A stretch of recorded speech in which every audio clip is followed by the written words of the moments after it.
Bismillahirrahmanirrahim. Assalamualaikum warahmatullahi wabarakatuh. Alhamdulillah, wassalatu wassalamu ala rasulillah wa ala alihi wa sahbihi ajma'in, amma ba'du. Baik teman-teman sekalian, insyaallah pada kesempatan kali ini kita akan melanjutkan kembali pembahasan dari kitab At-Tajwidul Musawwar karya Syekh Ayman Rushdi Suwaid hafizahullahu ta'ala. Dan di video kali ini insyaallah kita akan membahas tentang ta'riful harfi wa kaifiyatu hudutsil hurufi fi jihazin nutqil insani. Definisi huruf dan kaifiat terjadinya huruf-huruf pada organ-organ pelafalan manusia. Baik, kita langsung bahas saja yang pertama yaitu ta'riful harfi. Ya, definisi huruf. Al-harfu huwa sautun ya'tamidu ala maqta'in aw makhrajin muhaqqaqin aw muqaddarin.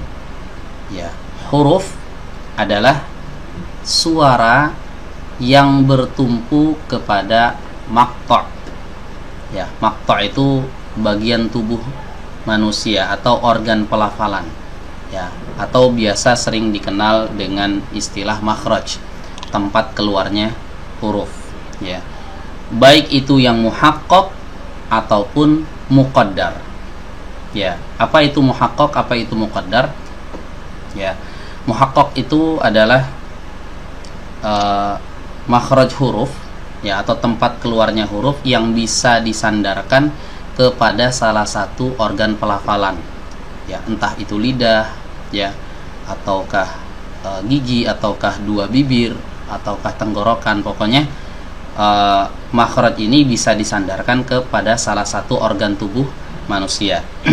Kalau muqaddar enggak, ya, muqaddar itu tidak disandarkan kepada organ tubuh manusia, tapi dia disandarkan kepada rongga atau aliran nafas. Ya, aliran nafas itu kan bukan organ tubuh, ya, aliran nafas itu bukan organ tubuh manusia.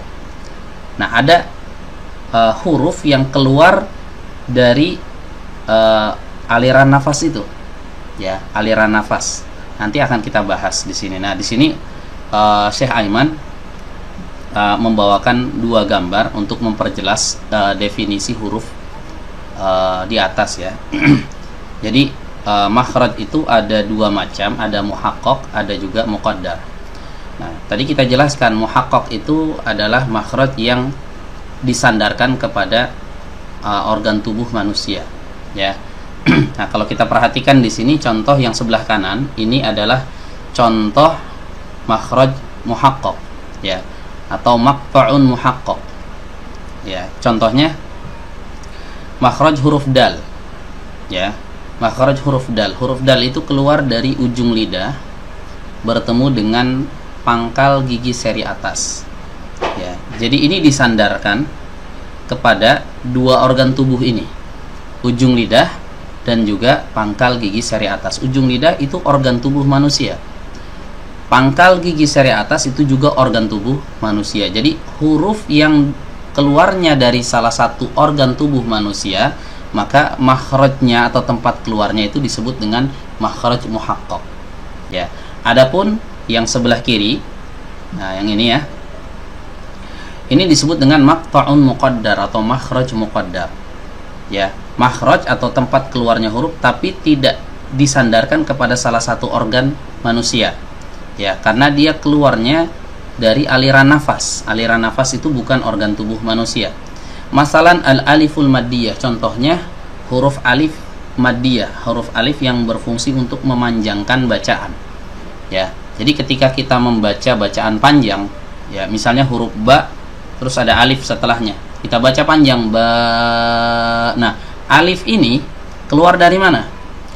Ba, enggak keluar dari salah satu organ tubuh manusia, enggak keluar dari lidah, enggak keluar dari bibir, enggak keluar dari pangkal gigi, tapi dia disandarkan ke aliran nafas, ya, dari aliran nafas, ya. Ba, nah itu aliran nafas yang keluar. Nah, disitulah huruf alif disandarkan. Makanya disebut dengan makhraj muqaddar. Ya, sampai sini paham ya teman-teman ya, perbedaan antara makhraj muhaqqaq dengan makhraj muqaddar. Oke, sekarang kita akan bahas tentang kaifiyatu hudusil huruf fi jihazin nutqil insani. Ya, kronologi atau cara keluarnya huruf ya dari organ-organ pelafalan manusia. Ya. Jadi di sini beliau memulai terlebih dahulu dari huruf yang sukun. Ya, yang pertama adalah al-harfus sakin. Huruf yang bersukun. Ya. Baik.